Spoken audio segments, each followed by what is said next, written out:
In the tapestry of life, where every thread holds a story, America in Black and White emerges as a haven for the voices echoing through the heart of our communities.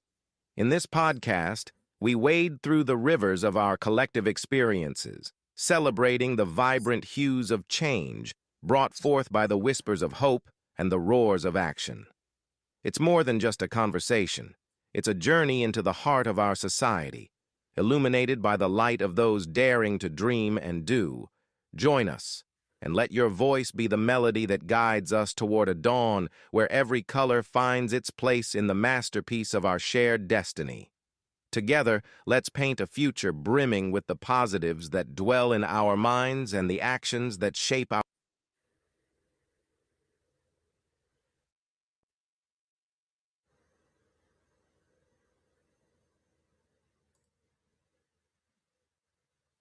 Good evening, ladies and gentlemen, and welcome to another episode of America in Black and White. Tonight on America in Black and White, we explore a part of community life that most people don't think about until something goes wrong. Yet it shapes the safety, dignity, and livability of every neighborhood in this country. Code compliance is more than citations, ordinance, and regulations. At its best, it is the front line of community care. It is where policy meets people, where enforcement meets empathy, and where leadership can transform entire cities. Our guest tonight embodies that transformation. Brian C. Morris is not just a director of code compliance. He is a visionary redefining what community standards, neighborhood revitalization, and public service can look like. With more than 13 years of local government and over 20 years of real estate and development, Brian has built a national reputation for innovation, compassion, and results. From Dallas to South Fulton to Garland, he has led teams, rebuilt systems, and created programs that don't just enforce the rules, they uplift people. His work reminds us that strong communities are not accidental. They are built house by house, block by block, relationship by relationship. And tonight, we get to hear the story behind the leader, the man shaped by Black history, inspired by Marcus Garvey, Barack Obama, and Malcolm X, and committed to using his gifts to strengthen the very communities he served. This is going to be powerful. This is going to be real. This is America in Black and White, and let's bring Brian C. Morris to the stage. Hello, sir. Hey, good evening, Mr. King. How you doing? I'm doing just excellent. Welcome to the show. Oh man, it's an honor and a pleasure to be here.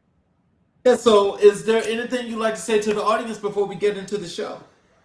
Well, just want to say that I appreciate the warm introduction. And man, it's just a pleasure to be among you all, man. Welcome to all of the listeners here.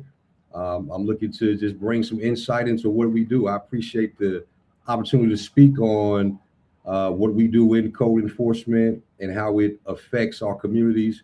And I'm just looking forward to the conversation and you all joining us on this journey. Well, I thank you so very kindly.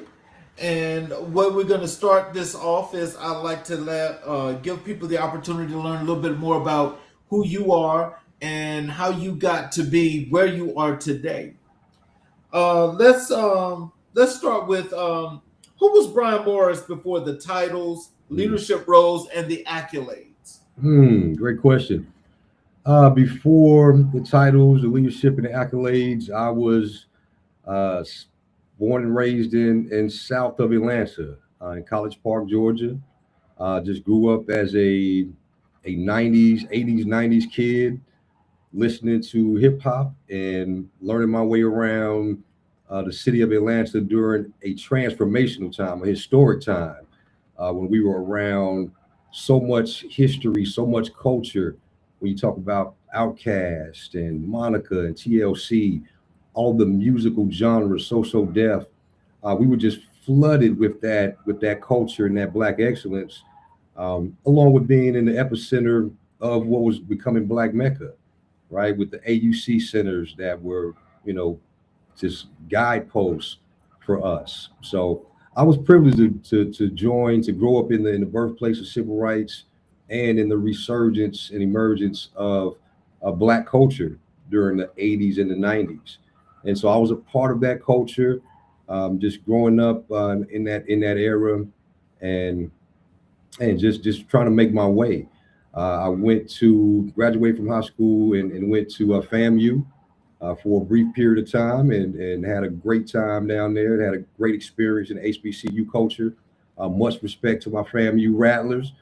Um, and from there, I just matriculated right into the real estate field right out of college. At that point, had a strong entrepreneurial spirit, and just wanted to put those skills to use in working for myself. Um, Now, somewhere along the line, you all remember the historic economic crash in '07, '08 in real estate. And I was greatly affected by that in my business. And I had to pivot at that point, as we all do. You have a choice to either continue on a path, and you have choices to make that crossroads. And at that point, that's when I joined local government and put some of those real estate and construction skills to use. And I became a code enforcement officer. And from there, the rest has been history. I started a family in between there. I have a wife and a son who's now 14, my pride and joy. And we've just been building this as we go. And I've been blessed to work with some amazing teams and some great communities. And we've been able to together have a lasting impact in those communities that we served in. Well, before I ask my next question, there is, I guess, there's someone speaking to you here in the chat. Emmanuel is on the screen there. He says, "Yo." Hey, Emmanuel, how you doing, sir? Thanks for joining us. And so, can you tell us what early experiences shaped your understanding of community and responsibility? Mm. Man, another great question. So it's it's interesting how life, you know, your experiences during life can shape you in ways that you don't realize until much later. Um, One of the things that sticks with me from when I was heavily, knee deep into the real estate renovation, construction, remodeling, and we were going to some of these historic Black neighborhoods, like the historic West End, where my big mom is from, and we were revitalizing these beautiful 1920s houses. And what it made me realize is the impact and the importance of community. The fact that us as a people learning to take care of our own community is essential. We often look at the term gentrification, and we talk about that as a bad thing, which I get. In some cases, it is, Charles. The flip side to that coin is when I look back at when I went to go visit my big mama in the '80s. That was during the height of the crack epidemic, and we couldn't see how beautiful that neighborhood was because it was overrun with those plagues of the community at the time. It was not well kept. There was not a lot of pride in those communities, although it was 100% Black owned. Now you fast forward and you go back into that community 10, 15, 20 years later, and those houses are now immaculate, beautiful, and worth $500,000. So what it taught to me, reflecting on my real estate path along with my code enforcement path, is that if we take pride and ownership in our own communities, we don't have to worry about gentrification. We don't have to worry about anybody coming to take anything from us because we can benefit from the value that comes with ownership and economic empowerment. So, that kind of ties both of my two career paths together, and how we can influence our own neighborhoods, and just by taking good care of where we live, taking pride of ownership, and not letting anyone dissuade us from doing that. Brian, I want you to answer this question for me because you make a very, very good point when you talk about that. And the thing that kind of has me baffled right now that I'm not, well, I understand it, but I'm not actually able to validate what I'm saying. Mm. That is, we're about community here, and this is what that's why we have you here, because you've done a great job when it comes to dealing with the community and helping the community to stay stable as best as possible. But when we talk about what you were talking about, the West End here in Atlanta, um, you know, I'm not from Atlanta, but I understand the historical context of that particular area. And when I look at that now and understand, like most people didn't understand, like people didn't understand what it was to primarily to do a lot of the do's and don'ts when it come to taking control of your community and owning your community and just making sure that everything about your community was your community. When I look at that area now and what was happening, this has probably been since you left. I don't know how long ago since you moved to Texas, but now the area definitely doesn't look the same. No. The revitalization is not revitalization, it's actually gentrification. And those people have been forced to move because they couldn't afford taxes. But I don't know if you know about this or not, but as of a couple of months ago, you have major corporations that have set foot in that area. And now they're buying up all of that property and pushing the people out. And so when you think about that, is that not because a lot of people didn't quite understand maybe what it was to deal with real estate and like having to try to do what's best to push back and to keep their properties being pushed out of their properties? What are some of the things that you can tell our people that's watching now how this works and what they should be doing in advance? Wow, that's a great question, Charles, and a lot to unpack with that. You have so many different competing interests when you talk about real estate development, gentrification versus redevelopment, right? And there's a thin line between those two. My personal view on that is that as a people, no matter what color you are, certain forces in the market are going to come. They're going to, if the environment is attractive enough. One of the things I learned about from the development side is that, a lot of times you hear people saying, well, hey, we want a Whole Foods in our area, right? Right. Joe, we want this. Why are we always getting a dollar store? Why are we always getting a Family Dollar and a liquor store, right? XYZ. So from the development side, we learned that these companies have formulas. And so Trader Joe's, for instance, their formula may say they want within a 3 square mile radius, they want salaries of $140,000 average per household. They want a 40% college degree rate, right, in that area. And of course, they look at other demographics, density, crime, and those other variables. They won't move into your area unless you can produce that first.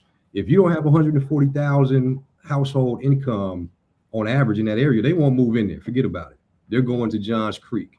They're going to a different area, whatever your suburb is, the nice part of town. That's where they're going. And so it's a double-edged sword, because as we boost the prospects of those areas, as we increase our education, our economic power in those areas, it brings development. The best advice I see, I don't think you can stop that, because those market forces are untouchable. They're gonna come. If those numbers fit, they're gonna come in that area. Our best advice is to be a part of it, right? If your property goes up from $100,000 when it was the hood, if it was $100,000 then, and somebody comes and brings you 500,000, you can capitalize on that investment. That's a return on your investment. Now, the downside to that is the sense of community, and I understand that fully, right? This is where, in my case, Big Mama raised us. I went over to the West End, and she kept us all over there. So there's a sense of community that's displaced when that happens. I just don't know if we can stop that. The best we can do is try to advocate for policies to help, and this goes back to the code enforcement role, programs that will help elderly citizens to stay in their homes, right? How can we get your front yard manicured? How can we get some minor painting and some infrastructure and some things done to help you not be taken from your home in that way due to non-compliance? And then, of course, you have government programs similar to the city of Atlanta where they will pause some of the increase in taxes for senior citizens. So more progressive cities are implementing those safeguards so that you're not, if you choose to take advantage of that 300% increase in your property value, that's great. You can go retire and you take that, and that's a family nest egg that you can pass down. But if you choose to stay, then we want to make it possible and not impossible for you to be able to stay in the home that you plan to grow, live, and even die in if you want to. Right. So it's a fine line, Charles, in trying to encourage redevelopment, because what comes with redevelopment is less crime. It comes more resources, the things that we all want. Right. But also with that comes increased property taxes and increased expectations on how you need to maintain your area so it's not considered a slum. Now, this is now what I'm about to say is not what you do in code enforcement, but I will say this. I think that even when we have some neighborhoods that are still valuable with those checkpoints that you mentioned, they still wouldn't get those stores. But my premise is, if we knew better about our communities and we kept and built our communities, we don't have to have those stores. So why support them when we could actually build our own stores? The thing is, and again, this is not what you do in code enforcement. Let's talk about it. I like the question though, because I got something in mind that popped up. So let's see, because this is the thing, that when we want to do our own thing, we're kept from doing it because we're not allowed to do it. Now that's dealing with local, county, and state governments. Because if they allowed, and if we wanted to build all of our own grocery stores, our retail stores, things of that nature, and keep out the cheap stores and the stores that are tearing down the neighborhoods, that would mean that we wouldn't be giving them our dollars. And so that's the whole premise.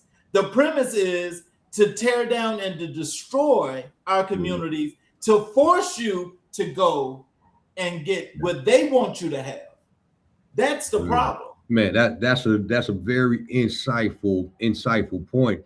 And so you led in the intro when we talked earlier. I told you one of my, I wanted to dig a little bit deeper when you asked me who inspired me, who in Black history inspired me, and one of my heroes is Marcus Garvey. Right. And for that reason of self-determination and do for self. Right. And so that's an issue that goes back hundreds of years, right?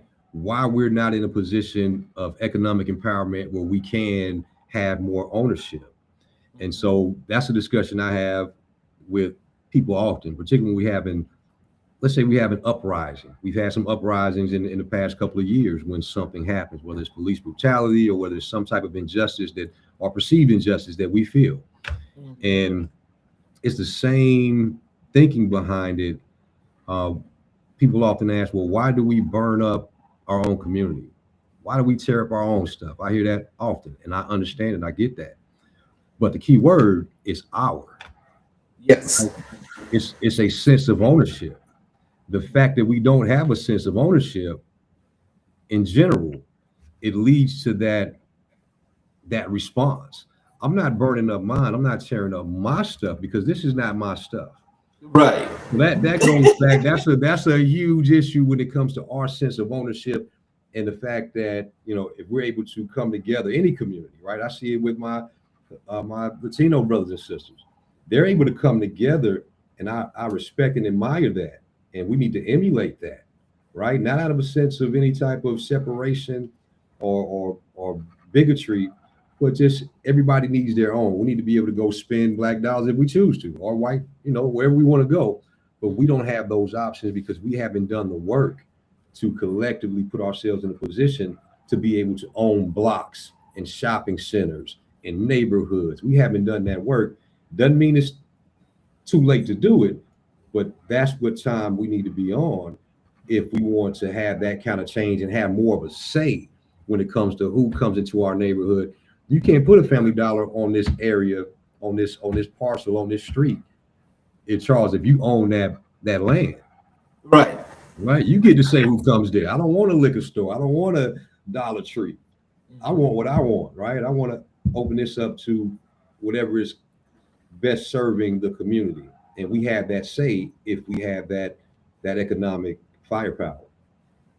Well, I hope that the people in that part of Atlanta are ready because they landed here in Atlanta like about maybe a month ago.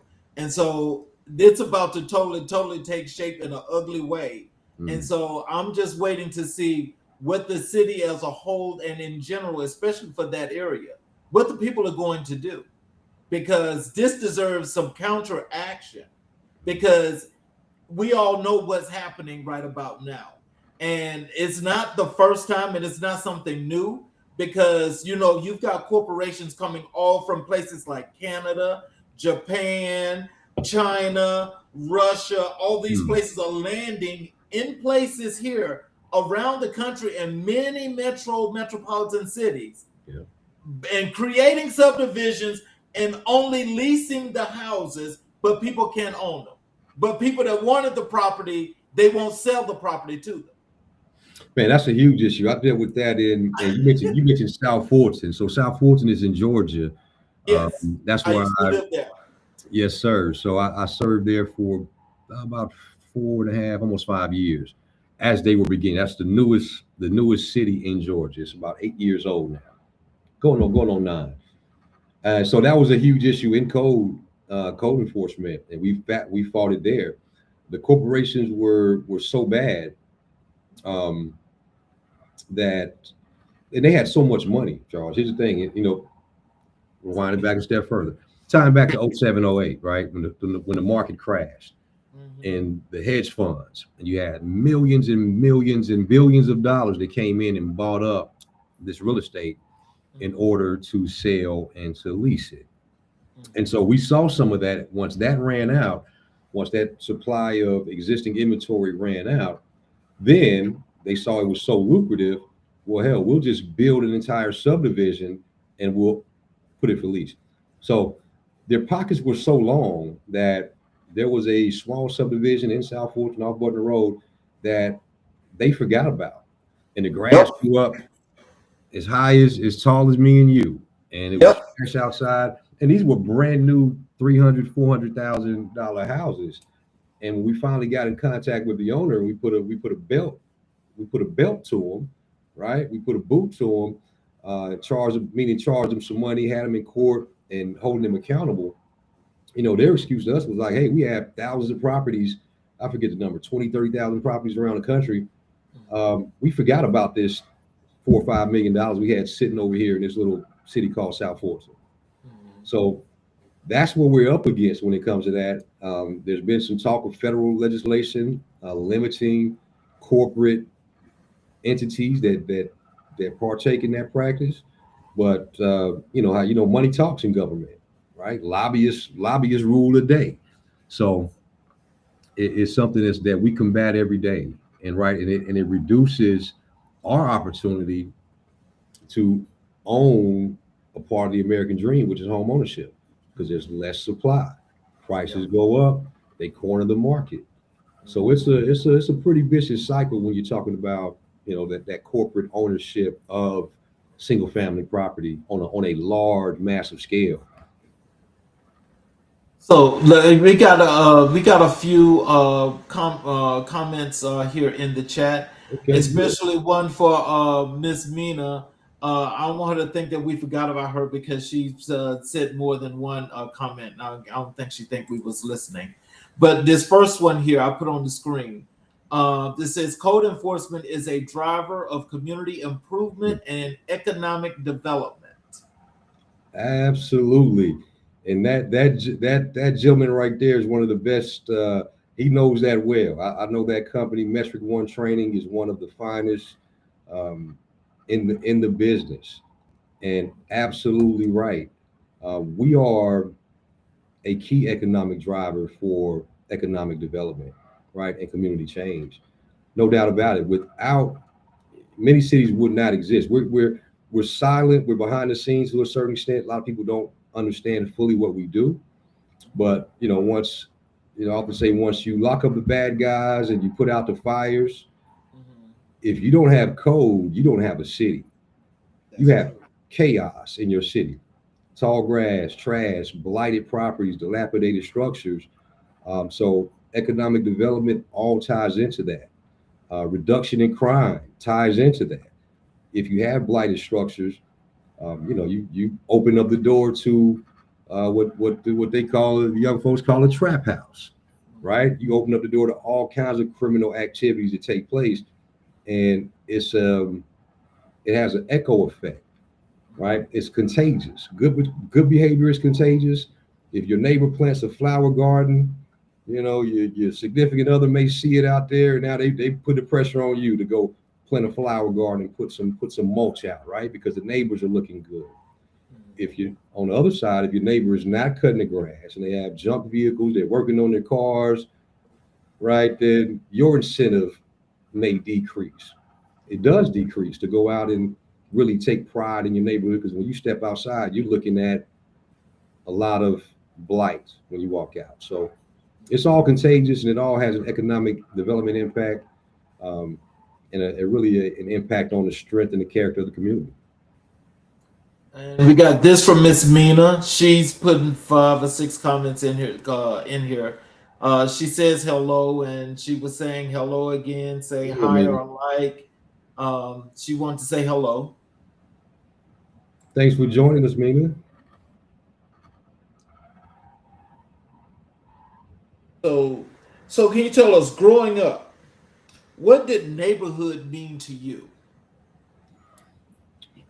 Neighborhood, as a kid, growing up, teenager, it was a sense of community, right? It was a little bit different, I would say, than it is in most places now.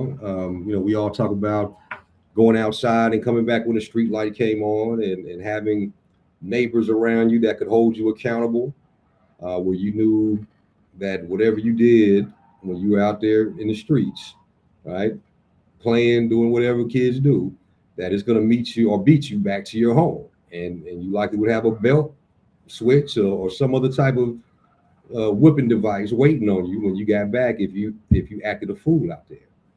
Um, so that community, that stability, really meant a lot. When I was growing up, I moved to Clayton County. For those that don't know, it's not the right now. Clayton County is the largest black population in Georgia by percentage. And I failed to mention South Fulton is the largest black city in the country at 92, 93%, right? Largest black city in the country. Right now, Clayton County is the largest black county in the state, I want to say, by percentage. It wasn't like that when I moved there, Right. right? So we've all heard the phenomenon of white flight. And so grew up in a mixed community, and we saw it shift from when I got there in the early 80s to when I left there in the early 90s. A dramatic shift. It went from 1090 to close to 9010. And those that hadn't left is because they couldn't leave just yet. Right. Right. So we've seen that effect on our neighborhoods. But all in all, it was still a stable place. Um, I think there's something that's missing in a lot of neighborhoods right now. The way they're designed, the way they're put together, it doesn't lend to a sense of community. In some cases, it's a money grab, right? The on the development side, the developer will take a piece of land. It's 40 acres, and they will clear cut it, and they will make it as flat as possible, and they will cram as many houses as they can on a quarter or third of an acre or eighth of an acre lot, right? So it's the character. Some of that disappears when you do when you do that to a neighborhood. It's just a cookie cutter type of situation. So that's one of the biggest differences I see in how we came up in the 70s, 80s, 90s, and how the neighborhoods have changed a little bit. So, when did you first realize you had a calling towards public service? Great question. I think it was somewhere during the journey, right? As I mentioned, I took code enforcement as a job, right? Because we were, I just had my son Charles in 2011, and until that point, I was still hustling, right? I'm trying to make an entrepreneurial, dime out of a dollar out of a dime, right? That was my focus. I would never work. I would never go work a 9 to 5. That was my mindset. And my wife thought otherwise, right? Particularly when my son came. She's like, hey, dude, you need to go get a regular paycheck and insurance and all those things, right? We're making ends meet, but it's barely.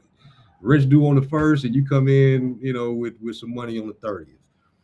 So, I took the job to take the job. I needed it.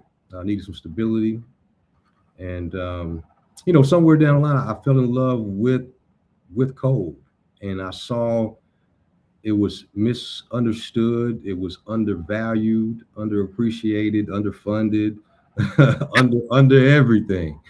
But I saw the impact that we could have, and this is just me as an officer. I started out boots on the ground for several years, and I saw how we could take a community and just with the educational part of it, right? Education before citation. That's a phrase that was coined by my brother in code, Anthony Mullins. Just by educating people on why we're doing what we're doing. Why is it important for you to keep your property clean and up to code and look in a certain way? And you could come back in a matter of a year from a neighborhood that you would call a C neighborhood. I would grade them, right? A loose grade. You could take a C neighborhood, and after being in that neighborhood for 6 months to a year, that C neighborhood now is looking like a B plus neighborhood. Property values are going up. There's more pride. It's no longer the slums. You're by indirectly chasing out some of the negative elements that may be in that neighborhood because they stick out like a sore thumb now. The trap house and the houses of ill repute, right? They're now sticking out because everybody is in line. So, they stick out like a sore thumb. So just seeing the impact and having my elders and seniors in the community and just community, just residents in general, making those comments on how they appreciate the work that we're doing. And I saw that it was an impact and something that needs to have a larger voice to it, more resources allocated to code enforcement professionals, and we need advocates for that. So I saw the need, Charles, and I saw the impact that we could have if done correctly, and the negative impact when it's done incorrectly. Let's transition over to your work as Director of Code Compliance in Garland. What does a Director of Code Compliance actually do on a day-to-day basis? Yes, sir. So many hats, man, many hats. I'm still at work now. It's 6 o'clock. Well, it's 5:30 Central Time. So I look at it as a business, right? So my entity, being the Director of Code Compliance or wherever I'm in that director seat, is the CEO of Code Compliance, right? So I'm personnel management, policies and procedures, budget management, budget allocation. So I'm the liaison between City Hall and my team. And so my mission anywhere that I go, my goal is to create the best code enforcement department in the country. That's my standard. I come into that seat with that standard in mind. That's what we want to do. And so it's training the team. It's untraining the team. It's training the council members and the different stakeholders in the community about what we do, educating them about what we do and what we don't do, what we can do and what we can't do, right? What our limitations are. So it's about relationship building with my team, vertically and horizontally. My peer departments that I rely on to work in partnership with us, um, supporting my team, and also carrying out the vision of my leadership, my city manager, my mayor, and council, carrying out their vision and translating that vision to our team and bring it into effect. So it's about implementation. It's about uh, ultimately getting results at the end of the day and making an impact for the community. So, what makes Garland unique compared to the other cities you've served? That's a great question. So every city is unique. So my first city was a town of 17,000, Fairburn, Georgia. Moved out to South Fulton, Georgia, right next door, 120,000, up and coming city. 90% black, all black staff, all black council and mayor, right? Our former mayor called it Wakanda, right? That was his running joke. It was Wakanda forever.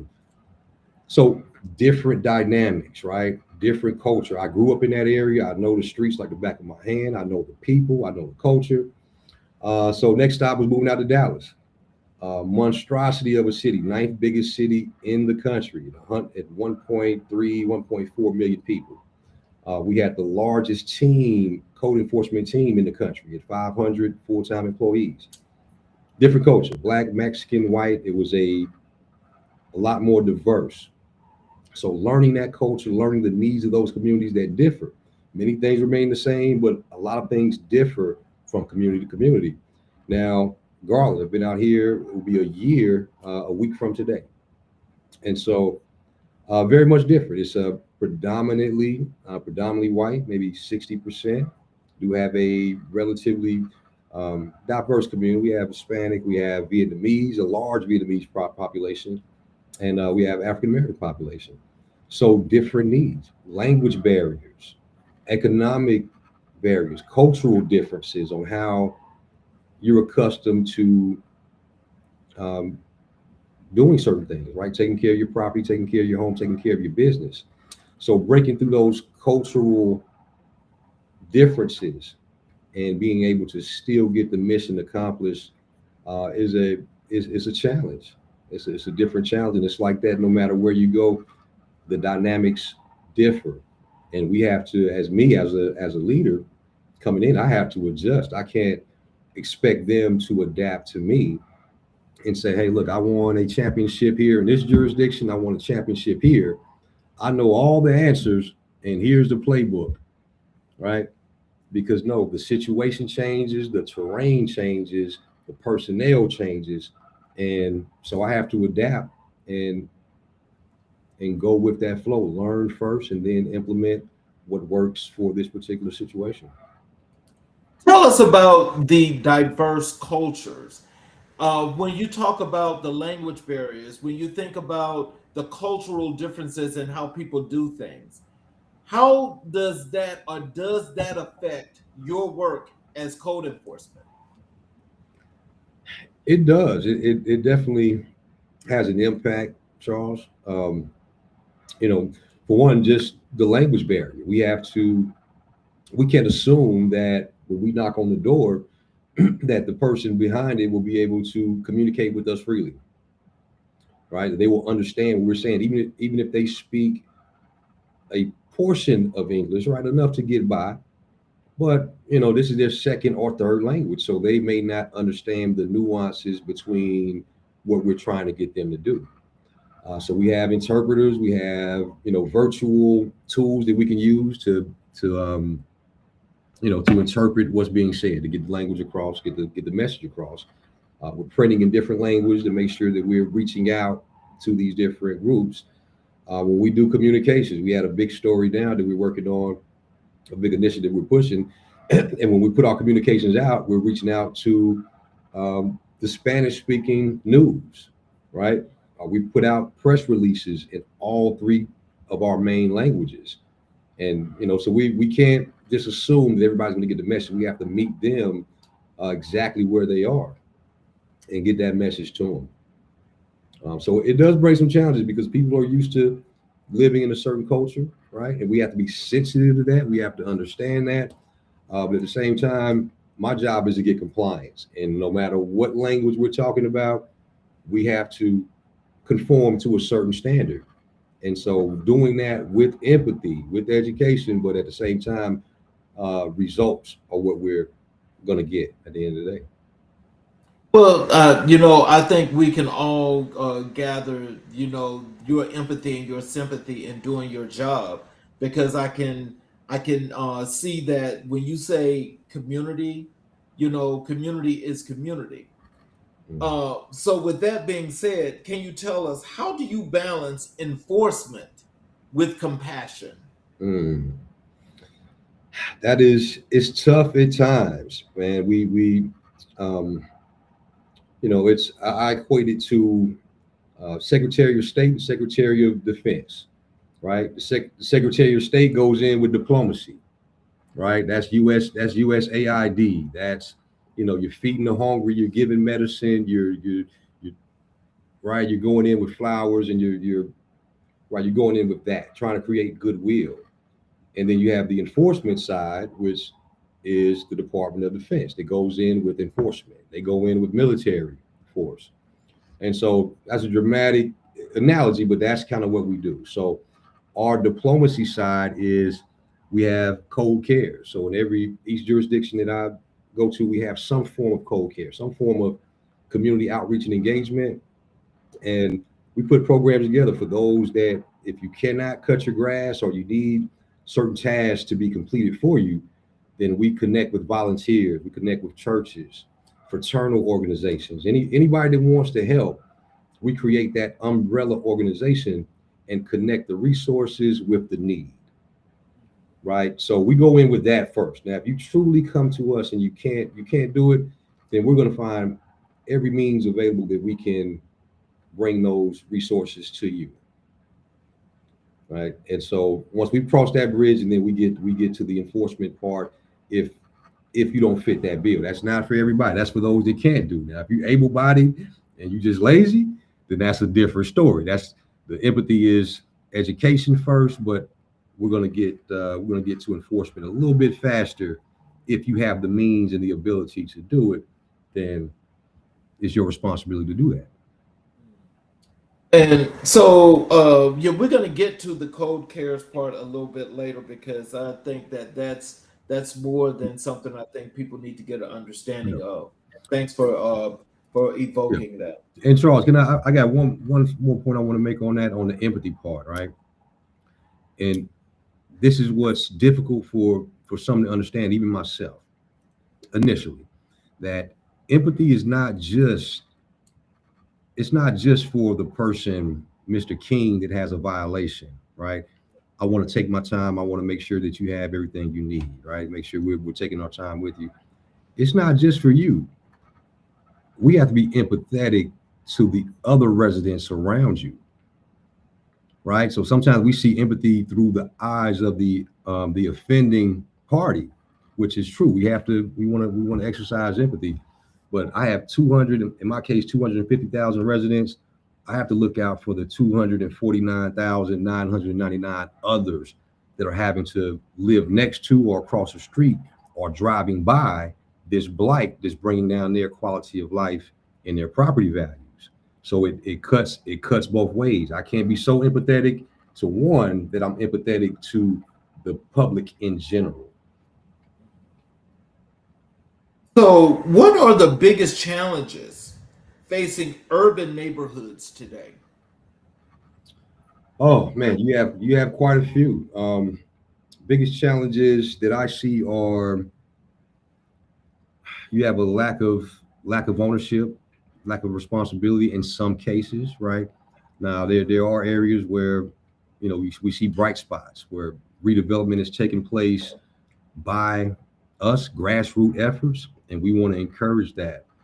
One of the biggest hits has been a reduction in funding recently on a federal level, where many communities are, a lot of our programs specifically designed to help underprivileged areas, underserved, blighted areas, particularly through HUD, have been cut tremendously and are still threatening to be cut even further. So we're having to cut back on certain programs that house the homeless, feed the hungry, and take care of blighted properties. We're seeing less funds in the places that they're most needed. And so that's a vicious cycle. So as these cities hollow out, that's less tax revenue. Our cities are funded primarily on property taxes. And so when the property taxes go down, the property values go down, that's less money for a city to hire police, fire, code, parks, and everything else. And so that becomes a vicious cycle. The less you fund it, the less services you get, the more people move out, and it can spiral downwards if it's not, stopped in its tracks. So, with all this good work that you brought to Garland, before you got to Garland, all this good work that you did, but you came there, and that's where you are now. What innovations have you brought to Garland's code compliance operations? Hmm. Great question, man. So for me, it starts with the basics, foundation, SOPs. How do we conduct our normal practices? Can we streamline our processes? Can we get faster services? So one thing that comes to mind is we were taking too much time between the time that we issued our notices of violation saying, hey, you have to fix this property. We were giving too much empathy, Charles. We were giving second notice, third notice, final notice. And, we cut that time in half, right? By the time we give you your notice, we need you to clean it up in a certain amount of time. And if not, we're coming to abate. So as a result, we tripled our revenue, right? And in the first quarter that we implemented that, we tripled our revenue over any time period that we've ever done in the past 5 years, right? So we're bringing in funds, but we're also increasing the compliance time. We're beautifying our neighborhoods by increasing that compliance time or decreasing the compliance time. So, when you're talking about you guys are losing services, but you brought pretty much a whole big innovation system with you, and you're in a place to where not only is the state one of the largest states in the country, maybe the third, but your city is also not so small. Mm-hmm. So to take away resources from you, how are you able to continue to do that great work with less resources? Man, that's an insightful question, man. Charles, we have to stay lean and mean, right? And so I was spoiled a little bit in Dallas, where we had so many resources, huge city, but a huge employee count, right? So we had programs for every single item that we needed. But I'm used to working with a little bit less. So one of the things that we've done here is we have committees among our team. I believe in a team structure. I believe that when everybody buys in, we can make our 33 employees feel like 300, right? And so I challenge my team, staff level, to join these 6 different committees, whether they're public engagement, whether it's code cares, internal affairs, training and development. We have 6 separate committees that are staffed by our frontline staff. And I challenge them all to come up with ideas. Y'all meet once a month and bring me one idea per month that we can implement and innovate. So that way it's not just top down. It's not coming directly from me. Everything doesn't have to come down on from the mountain on a tablet. You guys bring good ideas, you wrap it up in a bowl, you think it out, and you bring it to me, and I'm going to say yes 9 times out of 10, right? And so we're able to accomplish more, cover more ground, and get more energy and buy-in when people feel engaged and a part of building the best code enforcement team in the country. So how are you guys still able to, what do you want to call it, maintain the control, over the operation? Because I'm sure that, with you guys being meaningful, to put forth the efforts to continue what you've started, that something has to fall off somewhere. Mm. And so that's falling off. You're like, how do you decide if you're going to try to come back and pick that up? Yeah. Or how does that work? Yeah. Man, it's the 80-20 rule comes into effect, right? Oh, wow. Right. Okay. And so you have to prioritize. 80% of your success is going to come from 20% of your efforts. Right. So you find that 20% that's really, really important, and you focus on that. It doesn't mean that the other smaller items that are not low hanging fruit or they're not high priority, doesn't mean you don't do them. But hopefully what happens is that you tackle the high priority issues first, the major stuff first. And then as you solve those problems, you free up time to come back and come back and get those other issues. And so for me, the messaging looks like to my city manager and to my mayor and council is that, hey, I understand this is a priority. Also, this is a priority. However, we can't have 20 top priorities. This is what we're going to prioritize here. If you agree with this is how we'll proceed. We're going to prioritize these issues. These we will still come back for, but this may be in Q3 of next year by the time we can get around to this priority that doesn't affect as many people, doesn't have as large of an impact. Let us focus like a laser on what's most important, what's most impactful. And then trust me, we're going to come back to those other issues, but let us handle this first. So it's a messaging, it's a priority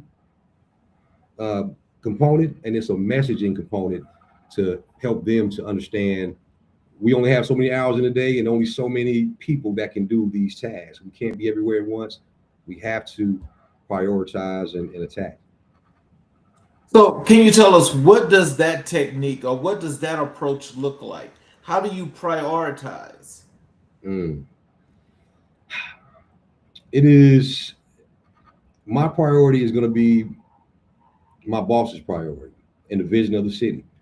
It's measured by what is the biggest impact for the community, right? What's the biggest thing that we can do right now? Where's the fire at this particular time that we can either prevent, control, or just wipe out from existence? We're handling that first. There's a book called Eat the Frog, and so what it talks about is the scariest thing on your plate, the thing that you don't want the most, which in this case is that frog. You eat that frog first. Whatever you don't want to do, that's probably where you need to go first, is to tackle that big issue. And that's been my approach, is take the biggest challenge first and then work down the line from there.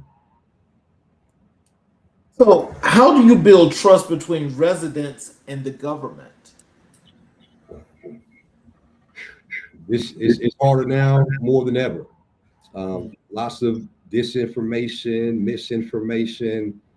You have people that are on social media warriors that are out there, that they get a lot of pleasure from being engaged, but they tend to focus on the negative, right? Because that keyboard gives you a lot of power, right? Where you can post anonymous things and you can tear down and right, you can really pick apart everything that your government is doing. And with the level of distrust we have right now from the federal government all the way down, it can't help but trickle down to local government. And we see it. We see that trickle down effect where people are very much distrustful. Everything is a money grab or a tax grab or some type of infringement on your rights. And so we combat that. It's a day-to-day battle, but we combat it with education, with showing up, being responsive. I have a list of core values that I take wherever I go. As I mentioned, the strategy changes along with the personnel, along with the environment. But what I can take no matter where I go are core values, and that's C for customer service, O for organizational excellence, R for rapid responsiveness, and E for empathetic engagement. put that together, it spells court. And so the first letter is customer service. We have to be there. My job as a government employee is literally to work for the people. That's literally my job. If I ever lose sight of that, then I've lost sight of the goalpost. That they do pay my salary to, and we're here as a government, local, state, or federal. Our sole purpose is to serve them. That's it. We would not exist if we were not there to serve the people of this city. And so that's what I preach to the team. That's what I try to, symbolize and model myself, is that we take care of the customer. We take care of the citizen. And that's how we build trust. Doing what we say we're going to do, operating in excellent fashion, responding rapidly, and then enforcing, but having that empathy to go along with it to balance it out. You know, your city is lucky to have you as code enforcement. Thank you, sir. They're really lucky to have you. What does a high-performing code compliance team look like? Looks like the city of Garland.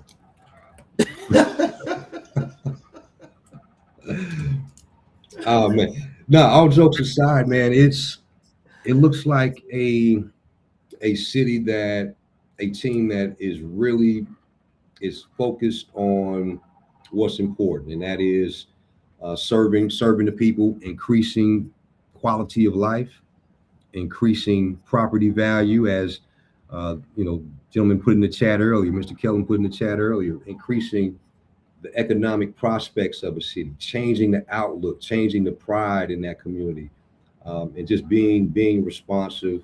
And also, if you can, our side job is the Code Cares.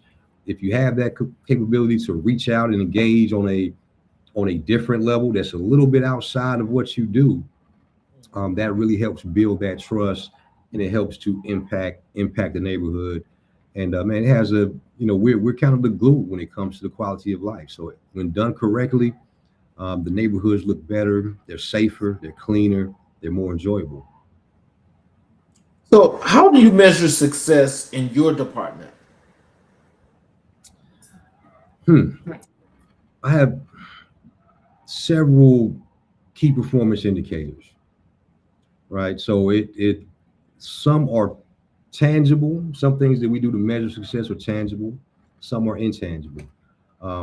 So our KPIs could include how quickly we respond.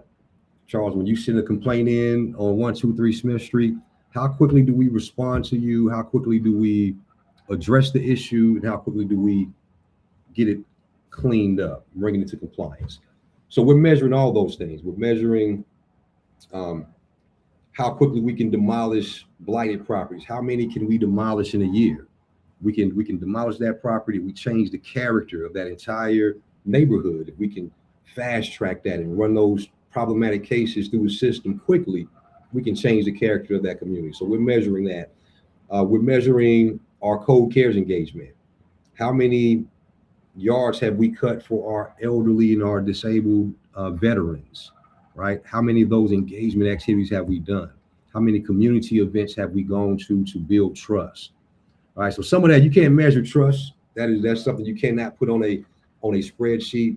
But we can measure our responsiveness, we can measure our performance, and we can measure the amount of work that we're putting into our community engagement efforts. So let's transition over to community engagement and Code Cares, because, when I read your bio and when it mentioned that you are the creator, as well as when we spoke about you being the creator of Code Cares and what it has done and the national look on that program, that's more than innovation. That's more than creativity. That's got to be coming from somewhere within. What led you to come up with Code Cares, and how did it take off to get this kind of recognition? Yep. So great question. So let me just clarify that there have been other programs. We were not, I can't take credit for the concept of helping out the community and performing, pro bono acts for the community. There's some giants whose shoulders I stand on in code enforcement, right? That had great programs, great communication, and great outreach. So I model off of some of those predecessors that really laid the groundwork for what we're doing. And I took advice and I watched what they did, and I took what I could take and implemented in my own way, right? So I don't want to take credit for being the originator of it, by no means, but I certainly made it a key part of what we do. And man, it comes from, when I'm talking to people, Charles, it's, man, that could be my mother, my aunt, man. I grew up, not, we weren't poor. I was in a, fairly middle class situation, but I have friends and relatives, and I knew enough about hard times to be able to empathize with hard times, right? With people that just don't have the educational level, don't have the financial means, don't have the knowledge, or just whatever they're lacking, right? And so I relate to them as if that's my auntie, that's my grandmother, right? It could be, right? So approaching it from that level and seeing how we could assist, because me put another citation on this elderly disabled gentleman, it's not going to help his situation, right?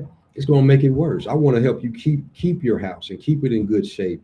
If there's something that we can do as a government entity, then hey man, I think we're duty bound to try to find a way.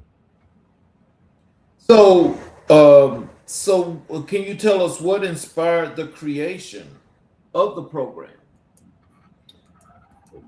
Necessity is the mother of invention, right? The need was there, right? So that empathy is something, you mentioned, correctly so, that empathy is something that's within. Character, morals are something that's within. And when you see someone, man, they're doing the best they can, right? They're doing the best they can. I want to find a way to help them. I don't want to bring the sword out every time, right? You want to find a way that you can help benefit these people. And so I'm being asked to do my job is to bring this property into compliance. And when I go talk to that man, that woman, that family, and I see what they're going through, I want to help them get to that point. And me writing a gang of citations, it's not only not helping, it's going to hurt them further, put them further in a financial bind. So what else can we do? Can we be creative? And so, for instance, in South Fulton, we have a Home Depot, we have a Lowe's, we have other hardware stores that are there. And so one step that we took was saying, well, hey, how can we be being lean, right? How can we be creative about this? Now, you Fortune 500 companies, Home Depot is headquartered in Georgia. You guys make a lot of money in our city, right? We have our residents come, they spend millions of dollars with you every single year. Man, it would be nice if y'all would partner with us and donate supplies, materials, and manpower as the need arises. And so having those conversations with those business owners, with those companies, with those general managers, and they were willing. In most cases, they were willing to come to our aid and come to the aid of the residents that support them every day. So how did the seniors and the vulnerable residents respond to the initiative? And they were so thankful, so thankful. I think to one of our first projects in South Fulton, it was an older female. I had to be 89, 90 years old, and she was a doctor, but she just lost it. She couldn't take care of her property. So we put together resources, came to her assistance, and man, that was my first experience with Code Cares, having implemented it. And it really sealed the deal for myself and for the team, just on her reaction, on what it meant to her. Right, I'm talking tears of joy and appreciation that we would come out and spend that time to bring her property up to where she was used to keeping it, where she would feel comfortable going outside and just enjoying her front porch. Man, it was beautiful. So yeah, the reaction is great, man. But that's not what, whether we get a an attaboy or any type of verbal acknowledgement. Um, we do it because it's the right thing to do. But oftentimes we do get that recognition, and it goes a long way to keep us going. Can you tell us how many people, how many properties per community, have you had to deal with at one time that it got to the point where it may have seemed to be a little bit overwhelming? Yeah, yeah. So that's the tough part. We don't typically advertise it for that very reason. You know, Charles, if we put something out and we put up a bat signal that said, hey, we're giving out free lawn care and we're going to clean your house up, and it's not going to cost you a dime, and we're going to come to you. We would get requests out of the woodworks, right? So we do it on a case by case basis, so it doesn't grow beyond our means, because again, this is a side hustle for us, if you will, right? It's not our day job. We're doing it on volunteer hours, and we're coming out on Saturdays and off hours to perform the work, or we're connecting with volunteers. So it's a labor of love in that respect. So we can get a backlog from time to time, but we try to keep it on a real case by case basis, so it doesn't spiral too far out of our hands. So, what does compassionate enforcement look like in practice? I think it looks like, kind of what we're talking about. We're having programs. One, you want to educate people. You don't want to, there's a saying in the law that, buyer beware, or the ignorance of the law is no excuse. And that's true, right? We all obligated to know. We don't get a pass for not knowing. But it's helpful if we make every effort to give the community enough opportunity to know what we do. Everybody may not know these regulations. So we start with that education, and then how we treat people when we interact with them. Right? We're not coming as a police force, an occupying force. Because, believe it or not, we get a lot of pushback, right? We're like police without the badges and without the guns, right? And so we're coming onto your personal property, Mr. Smith, Mrs. Smith. We're coming onto your personal property, telling you what you can and can't do on your own property that you pay taxes on. So Right. we get a lot of pushback on that. Who are you to tell me what I can do on my property? It's different. It's different with the police, right? You're getting pulled over in your car. You understand you've done something wrong, more than likely, and you're compliant with that officer. We're knocking on your door, telling you about something that you may have no idea is a violation, and it's your property. So the first step, in many cases, is getting overcoming that barrier of communication, of just explaining who we are, what do we do, why are we here, are we even allowed to enforce what we're enforcing? So it's a respect thing, right? It's a treating someone with respect. We're not coming with an aggressive demeanor. We're listening, we're patient, and we educate. So, why is community engagement essential to code compliance? Well, without it, you're an occupying force. You're an enemy of the community, right? Or you can be perceived that way. If you don't have a connection, and they don't understand, because we haven't done a good enough job to explain our purpose and our why. Why are we here? Not here to police you or make your life difficult. We're here for your benefit. We're here for the well-being of the community. So it all circles around again and again to customer service and to education, right? Of explaining our purpose and why it benefits the community that we're here to serve. So, why is community engagement? Well, what are the biggest barriers residents face in maintaining compliance?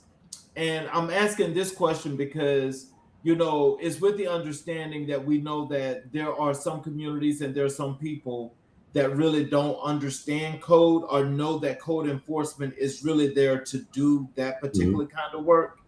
So, can you answer when you answer that question? Can you help our people to understand, what's the real reason behind you guys having to maintain that compliance? Mm. Charles, repeat the first part of that question. Could you say that over again for me, sir?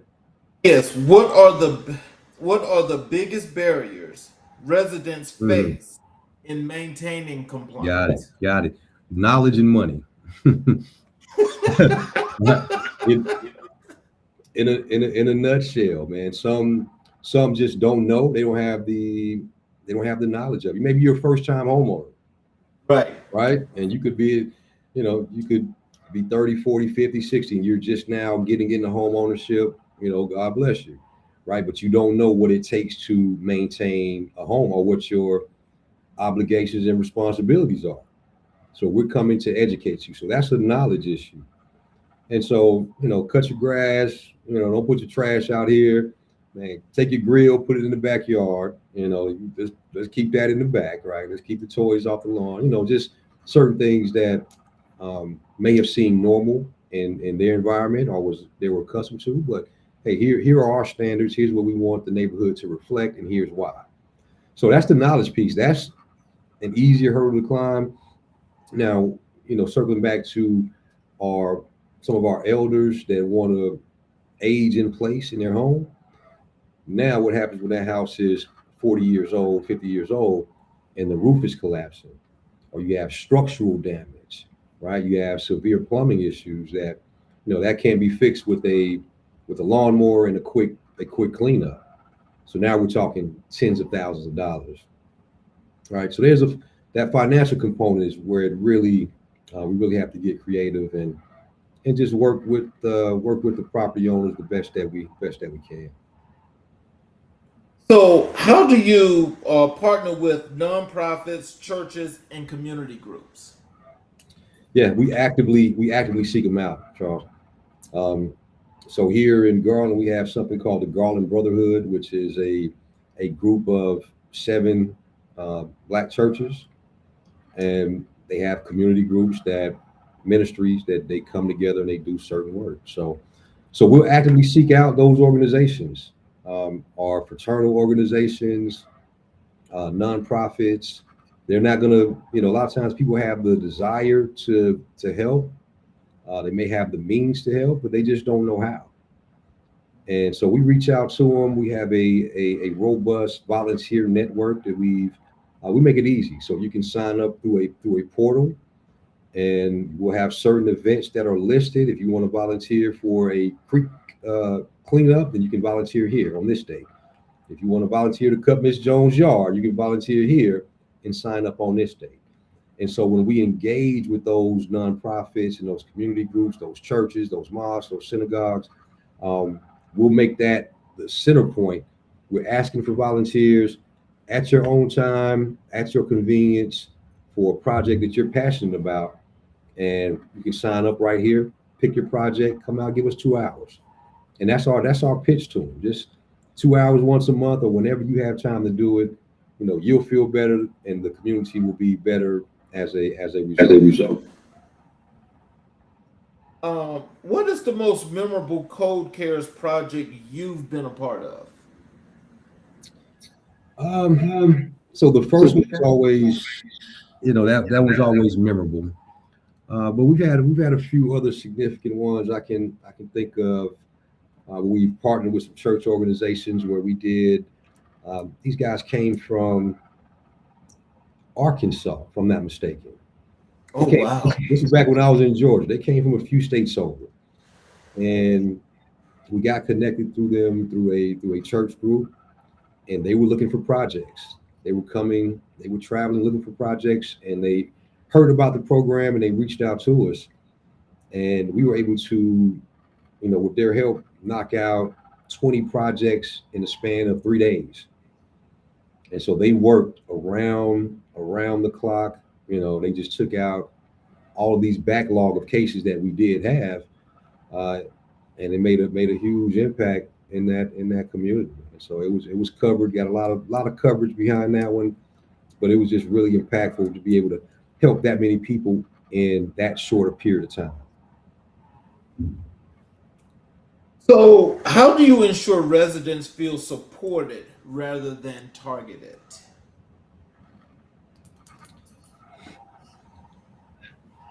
Just having those conversations, right? Having those conversations, listening, being empathetic. We do have a job to do, right? We're here to gain compliance, but we can be reasonable and understanding as we do it. So we're not gonna get them all. Everybody's not gonna be a fan, right? And that's one thing I've learned. And though I'm not a politician, I never want to be one. But it is political. But one thing I learned about politics is that you're never going to please everybody, right? So I can't try, Charles, because what I focus on for myself and my team is doing the right thing, right? Operating with integrity, operating with empathy, and doing the right thing. We're not going to be able to help everybody. We can't save everybody, right?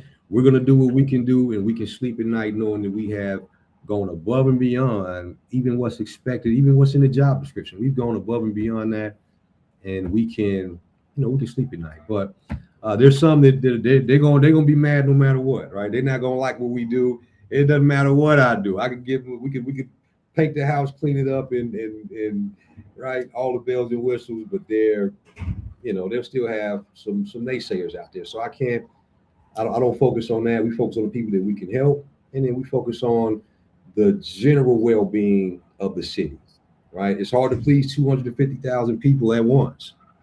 Good luck trying to do that, right? You will drive yourself crazy if that's your goal, right? But we're laser focused on what our goals are, and as long as we're doing that, then hey, everything else will work itself out.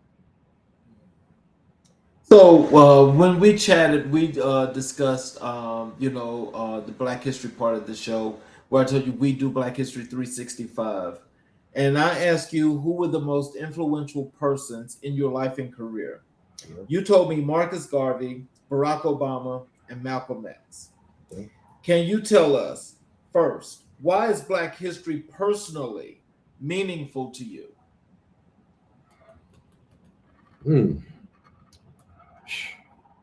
Simple question, man. It's complex.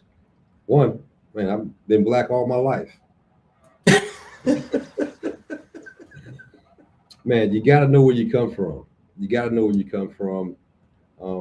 History is important, man, and without diving too deep into that,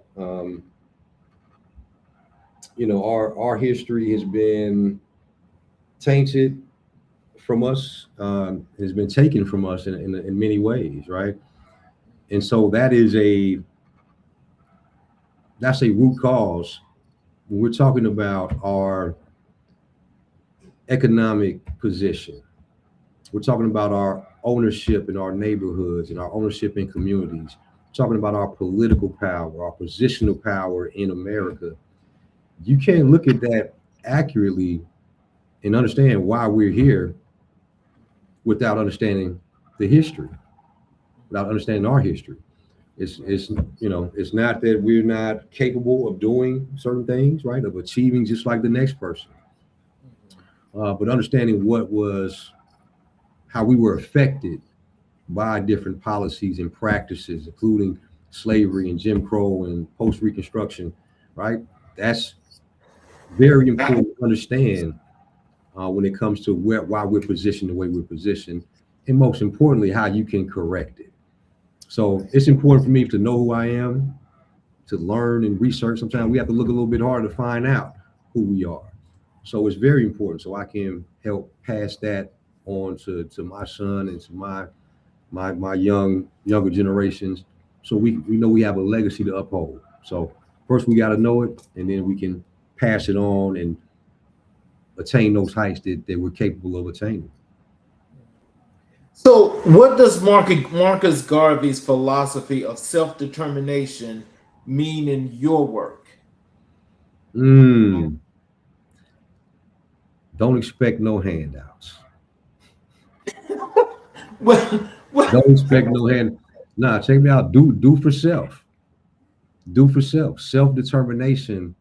While we can depend on this program and that program, and many of them are well intentioned and well deserved and much needed. But if you're sitting waiting on that, right? If you're waiting on a check to come, if you're waiting on a program to come, if you're waiting on the government to come save you, right, and get you out of your condition, or you waiting on anything or anybody else to come save you out of your condition, then you may be waiting for a long time. However, if you make your mind up that self-determination, that you have the ability and the skill to pull yourself up, and if you have the ability to make your own, I was about to say pull yourself up by your bootstraps, but don't take that the wrong way, right? But if you have the ability to get yourself out of your situation, self-determination, it doesn't mean that these things aren't owed to you, or that you haven't been wronged in some kind of way. But Will Smith says, "Hey, it may not be my fault, but it's my obligation to solve this issue. I may be in this position to no fault of my own, but it's my obligation, it's my responsibility to solve it." well, now what I'm talking about was not from that perspective of just of a culture. I'm talking about in your work. So you're saying that when dealing with people in your work, when it comes to code enforcement, is this? I don't think that that's what you mean Mm. by their self-determination. Is that looking at the self-determination is what you're saying is how you're able to look at that in order to see if hands are needed to be lended, is what you're saying, Okay. right? All right. Is So, that's kind of like what you're saying, right?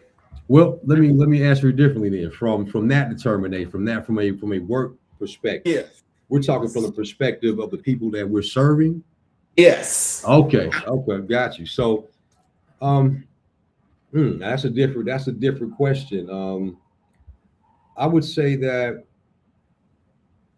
everybody has a responsibility to do for self and has the ability, right? Mhm.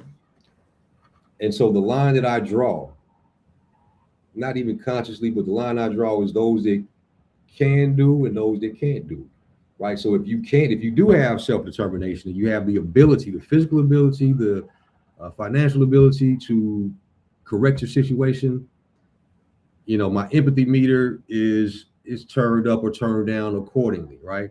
Because you have the means, you have the money, you have the ability, you're able bodied, you just don't want to do it.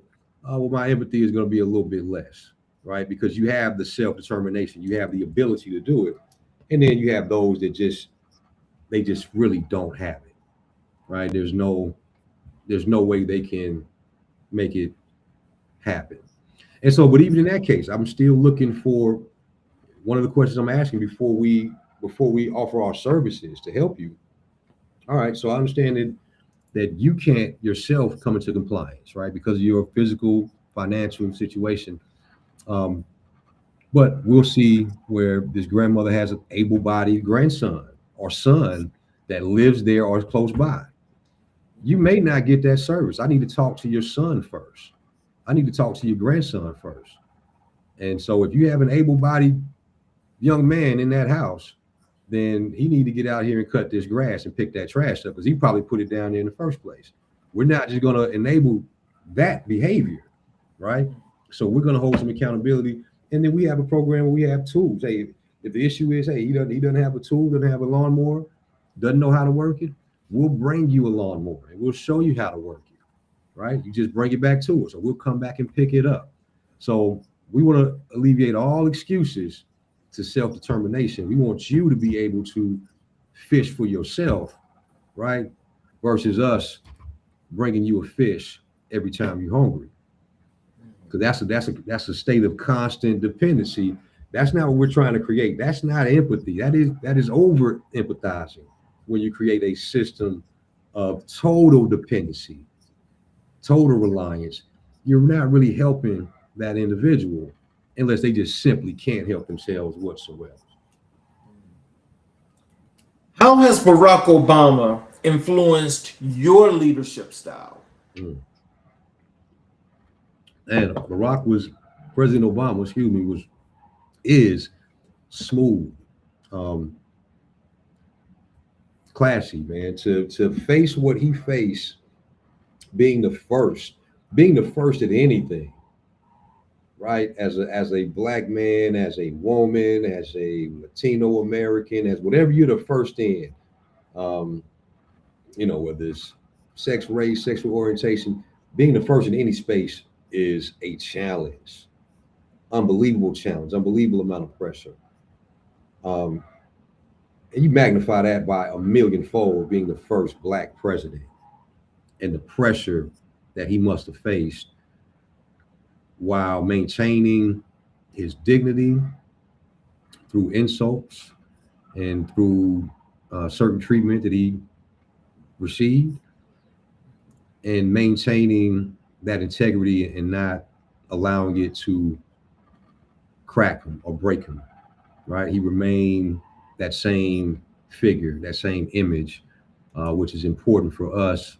As we're growing up, our parents and grandparents say you can be anything you want to be, even the president, but you can't until you see it with your own eyes. Now you can believe it a little bit more, right? Because it's been done. That glass ceiling has been broken. So I just admire his courage, his calm, his steady, easy manner, and just the ability to work through all of those pressures and get things done for 8 years. So, what lessons from Malcolm X guide your approach to truth and accountability?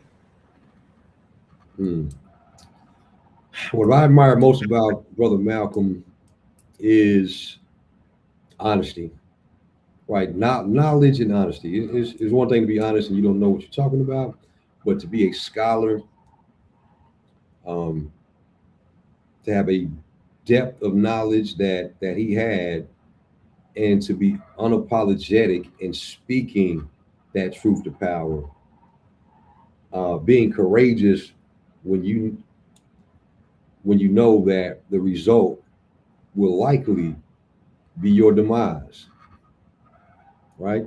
And to still be willing to say it with your chest, as they say these days, right? Malcolm would say it with his chest, and knowing what the repercussions probably would be, right? So that courage, that intellect, and that bravery stick out.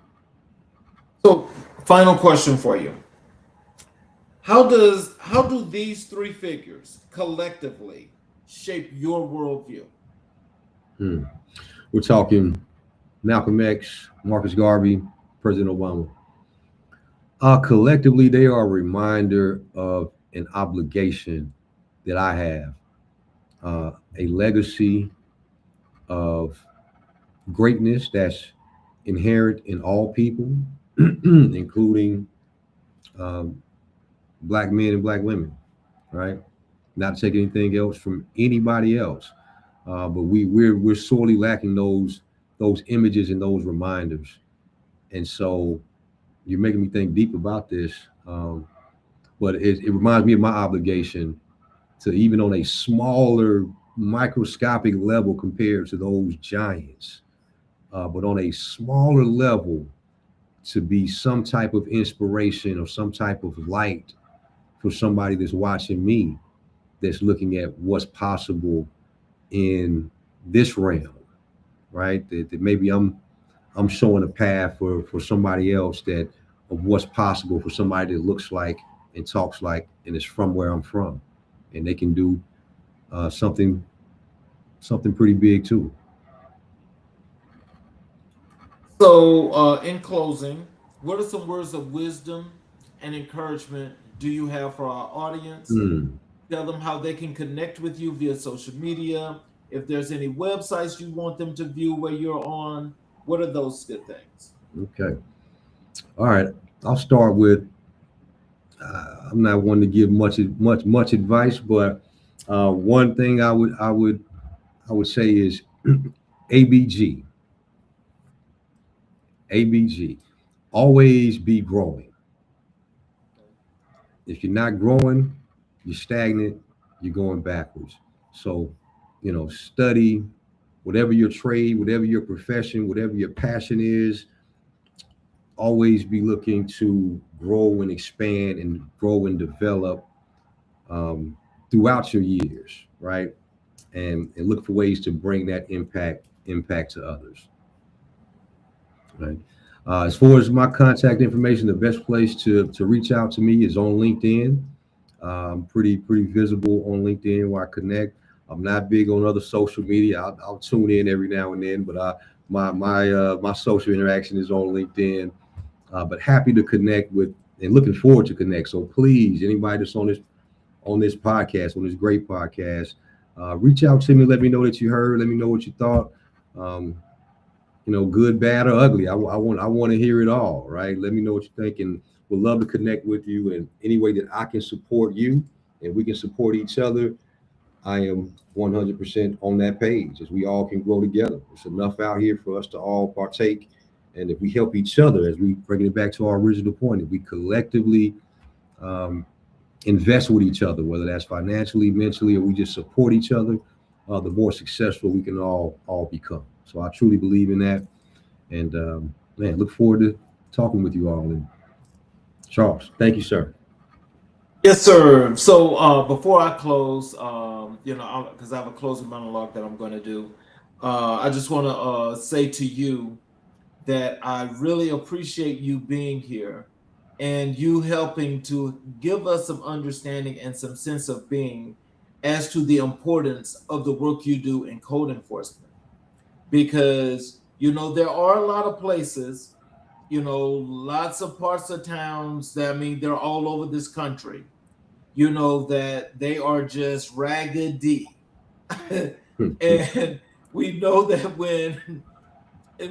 when someone has to come in and clean that up, that's you guys. But now people have a sense of understanding the importance of code enforcement and why they must maintain or should want to maintain, maintenance on properties. And when I finish with this monologue, can you hang around for a few minutes for me? Sure. All right. So, in closing, I want to say, Brian, I want to thank you for your work, because your work reminds us that leadership is not always glamorous, but it is always necessary.